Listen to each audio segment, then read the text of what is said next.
आत्मसत्ता के 7 आयाम हैं, 7 स्तर हैं, उसका मैं आज आपको वर्णन करके सुना रहा हूँ। ये सप्त जो है ऋषि हैं, यही सप्त जो है रंग हैं, सप्त जो है रंग है, सूर्य की किरणें 7 हैं, और इसी प्रकार सप्तपुरियाँ है। ये सप्त आयाम है भाई। वेदों में, शास्त्रों में, पुराणों में इसके वर्णन भरे पड़े हैं, और इनसे जो रहस्यों का उद्घाटन होता है उनकी तो कोई गिनती नहीं, अनंत रहस्य इनमें जो है भरे पड़े हैं स्तरों में। इसलिए जो इन परतों के अंतिम तक पहुंच जाता है, 7 परतें हैं ना, 7, वो 7 परतों के अंतिम तक पहुंच जाता है तो वो जो है सर्वशक्तिमान बन जाता है, सर्वशक्तियाँ उसे प्राप्त हो जाती है।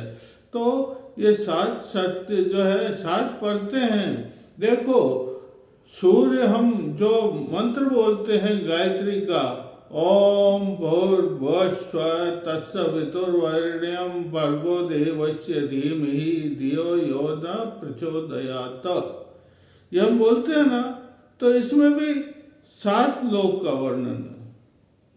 कितने लोक का वर्णन है? 7 लोक। कौन से 7 लोक? देखो, ये भूर, ये भुव, ये स्व, और ये 3 तो लौकिक हैं। भूर भुव स्व, ये 3 लोक तो इनको आकाश पाताल भी कहते हैं, भूमि लोक भी कहते हैं। ये तो लौकिक हैं, भौतिक हैं। आप हमारे इस चैनल को लाइक करें, सब्सक्राइब करें, और जो है कमेंट भी करें कि शहर में रहते हैं, मैं इतना प्रचार प्रसार भी करें। तो ये जो है ये 3 लोग शास्त्रों में लिखा हुआ है, भू भुव स्व, ये 3 लोग तो भौतिक स्तर पर है। किस स्तर पर है? हमारे शरीर के भौतिक स्तर पर है। लेकिन आगे तपलोक, ये जो मध्य में है इसे तपलोक कहते हैं, और इसके ऊपर ये 3 लोग मह, जन और स्वर्ग, मह, जन और सत्यम लोक, ये जो इसके ऊपर हैं। तो ये 7 लोक हैं, 7 बृहत्याँ हैं।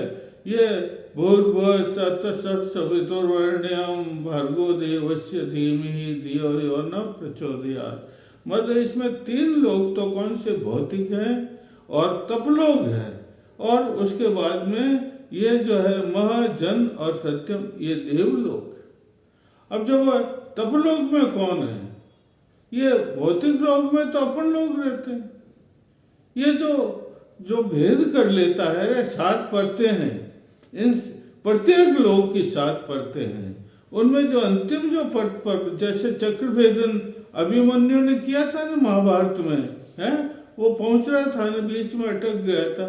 तो जो है जो अंतिम स्तर पर पहुंच जाता है वो परम से परमात्मा का संयोग हो जाता।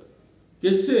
आत्मा का परमात्मा से संयोग हो जाता है।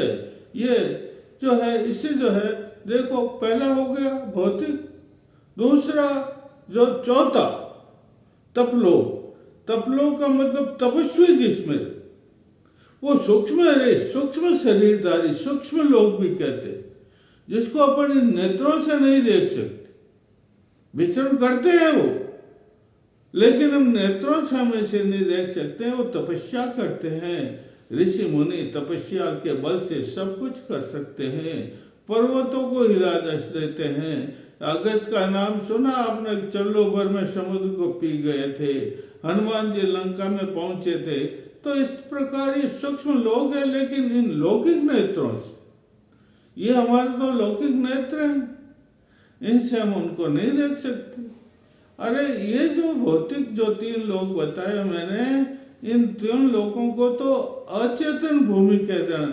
3 भूमि बताए शास्त्र में, एक चेतन, एक अचेतन और एक अति चेतन। अचेतन का मतलब संसारातीत भूमि, गुणातीत भूमि, दिशाओं तक भूमि, दिशाओं तक सीमा, गुण तक सीमा, ये इसकी सीमा है। आप इसको चैनल को सब्सक्राइब करें, लाइक करें और कमेंट भी करें। तो ये भूमि है ना, दिशातीत ही है। लेकिन आगे जो जाते हैं तो वो सूक्ष्म लोक हैं भाई। सूक्ष्म तपस्या करते हैं और तपस्या के वो पहाड़ों में रह करके विदेह कहलाते हैं। विदेह मतलब उनको देह को अपन नेत्रों से नहीं देख सकते। अपन भी जब उनके जैसे हो जाए, अपन को भी दिव्य दृष्टि, अपन तपस्या करें, साधक लोग तपस्या करें, कुंडली की, चिति शक्ति की, महामाया की साधना करें तो उनकी भी दिव्य दृष्टि खुल जाती है। ये तीसरा नेत्र है, ये खुल जाता, उनको भी वो दिखाई देते हैं। लेकिन साधारण इंद्रियां है, ये तीन लोग को लंबाई चौड़ाई गहराई तक की देख सकते हैं, आगे नहीं, आकाश पाताल और ये धरती तक ही देख सकते, आगे नहीं दे, आगे सीमा में बंद हैं। लेकिन तप लोग, सूक्ष्म लोग, कैसा लोग? सूक्ष्म शरीरधारी। ये ऐसा शरीर नहीं, सूक्ष्म शरीरधारी हैं, वो विचरण करते हैं इधर उधर, जैसे जिन्हें देह भी कहते, लेते थे इस लोक में, लेकिन उनका शरीर हमें दिखाई नहीं देता, केवल आत्मस्वरूप को विचरण करते हैं। ऐसे ऋषि मुनि हुए हैं पहाड़ों में और उस लोक में कोई सृष्टि को हिला देते, इतने उनके तपस्या के बल पर है।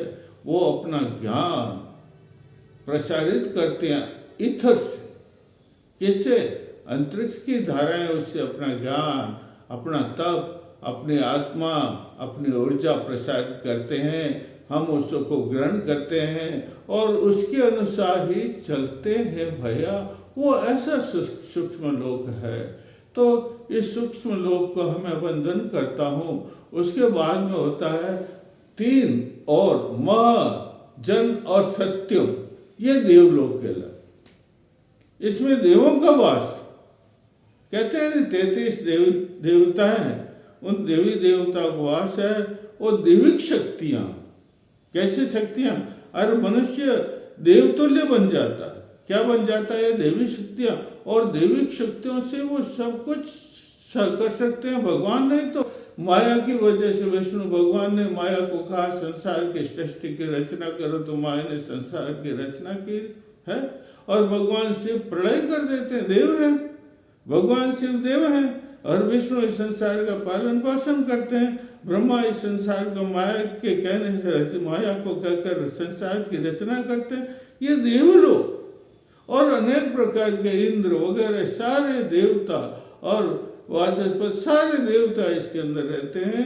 उसको देवलोक कहते हैं। देवलोक में ये आते हैं मह, जन और सत्यम लोक। ये 3 जो है देवलोक। पहले तो ये भूर्भुवः भौतिक, और दूसरा तपलोक जिसमें सूक्ष्म शरीरधारी, और चौथा जो है ये 3 मह, जन और सत्यम, ये देवलोक कहलाता।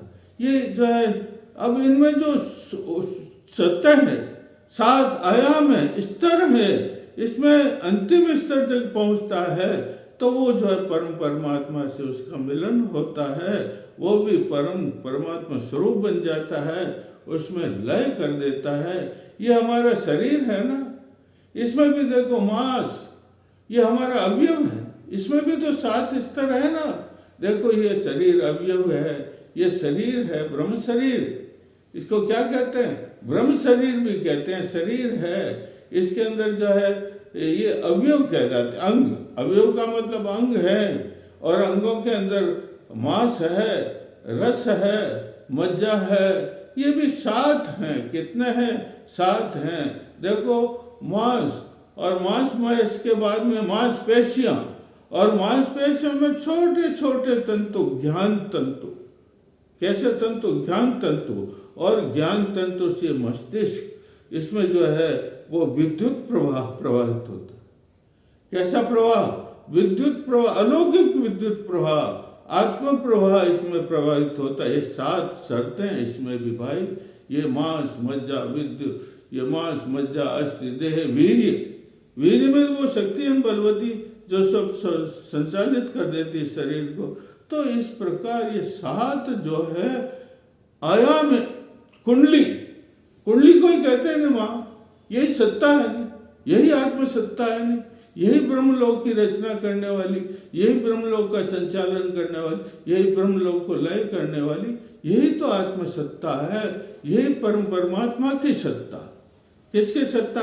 परम परमात्मा, यह आत्मा, आत्मा यहाँ रहती, उसका प्रकाश तो शरीर में रहता है, लेकिन वो परम परमात्मा जो अति चेतन भूमि में रहता है, उसकी सत्ता के आयाम 7 हैं और इस शरीर में उसको चक्र कहते हैं।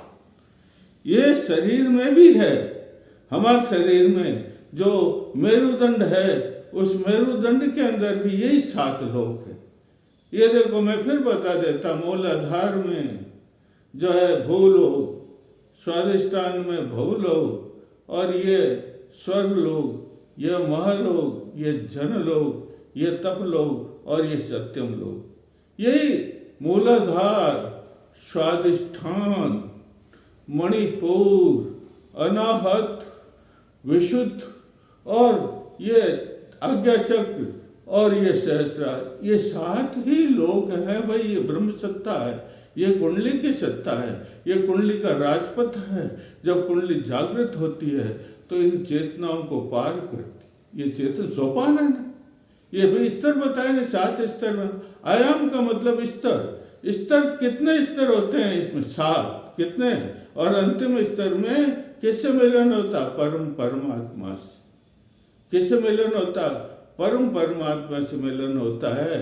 इसलिए हमारे शरीर, ये ब्रह्म शरीर है, ब्रह्म शरीर में भी 7 सोपान, जिसे षट चक्र कहते हैं। 7वां चक्र सहस्रार है। ये सहस्रार में जब हम पहुंचते हैं तो परम परमात्मा से मिलन हो जाता है और शक्ति का मिलन होता है शिव से। उसको ब्रह्म भी कहते हैं, परम ब्रह्म भी कहते हैं, और तुरंत वापस शक्ति नीचे लौट आती है। शरीर में 7 आयाम है। आयाम का मतलब स्तर है। आयाम का मतलब क्या? स्तर है। तो ये 7 स्तरों को जो पार कर लेता है वो देवी शक्ति प्राप्त हो जाती है, और वो जो असंभव को भी संभव, जिसको असंभव होता है उसको भी वो संभव कर देती है। सर्व शक्तियाँ, सर्व अष्ट मंगल उसे प्राप्त हो जाते हैं, सर्वे सर्व उसे प्राप्त हो जाते हैं। वह सिद्ध योगी बन जाता है, वह बोधि सत्व बुद्ध की तरह। किसकी तरह? बुद्ध ने तो भी तो इन 7 आयामों को पार किया ना, पीपल के वृक्ष के नीचे बैठकर। किसके वृक्ष के नीचे? पीपल के वृक्ष के नीचे बैठ करके उन्होंने घोर तपस्या की है। सर्दी को सहन किया, गर्मी को सहन किया, वर्षा को सहन किया, तब कहीं जाकर के मूलाधार से लेकर के ये राजपथ पर जो है चल करके शक्ति यहाँ तक आई और उन्हें बोधिसत्व ज्ञान प्राप्त हुआ। क्या प्राप्त हुआ? ज्ञान। किसका ज्ञान प्राप्त हुआ? परम ब्रह्म का ज्ञान प्राप्त हुआ। और उन्होंने तंत्र शास्त्रों की रचना की, जो तिब्बत के अंदर आज भी बहुत से मठ हैं।